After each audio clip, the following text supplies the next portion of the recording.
Hi guys, thanks for joining us again on the channel. So there's a reason I haven't talked about this one until now. It's not because I didn't want to talk about it, but because I needed to get it right, and now the wait's over. But before we get into that, don't forget to check this exclusive discount for it. You can find the link in both the video description and the top comment below. Now let's not waste any more time and jump right into the details. So, I picked up this portable inverter generator hoping it would handle storms and weekend camping without driving me up the wall. In practice, it sits quietly on the back porch and acts like a normal lawnmower on economy throttle.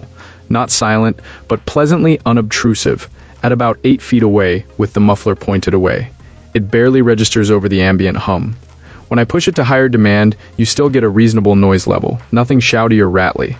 This generator uses a motor built by a Chinese company called Ratto, the same basic family you see in a lot of rebadged models. People argue a lot about clone status versus Yamaha or Honda, but what matters to me is that it starts easily, runs smoothly, and the inverter keeps the voltage stable under mixed loads. In economy throttle, it reduces speed, and I found it comfortable to run for hours at a time with modest loads, like charging gear or powering lights.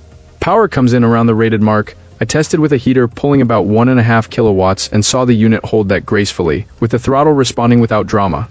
It did peak near 1800 watts on a rare moment in testing, but that was at sea level, and with the heater and stove behaving as a heavy draw for a short stretch.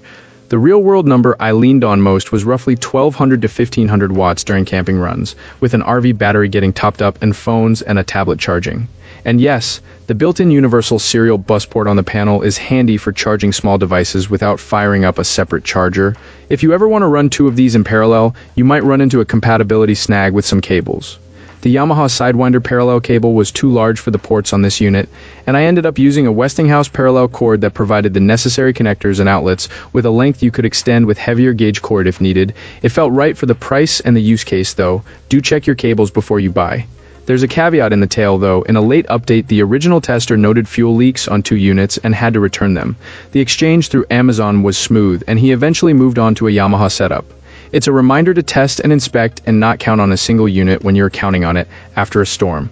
All in all, this generator is a solid pick if you want reliable, affordable power that does not scream for attention or drain a tank of gas every hour.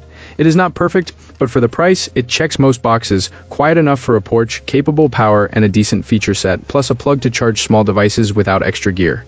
One practical note, I even added a simple hour meter to track maintenance. It helps because these little engines hide their needs. A word of caution, use ethanol-free gasoline if you don't plan to run it regularly, and run the carburetor dry before storing for long periods to avoid fuel-related issues.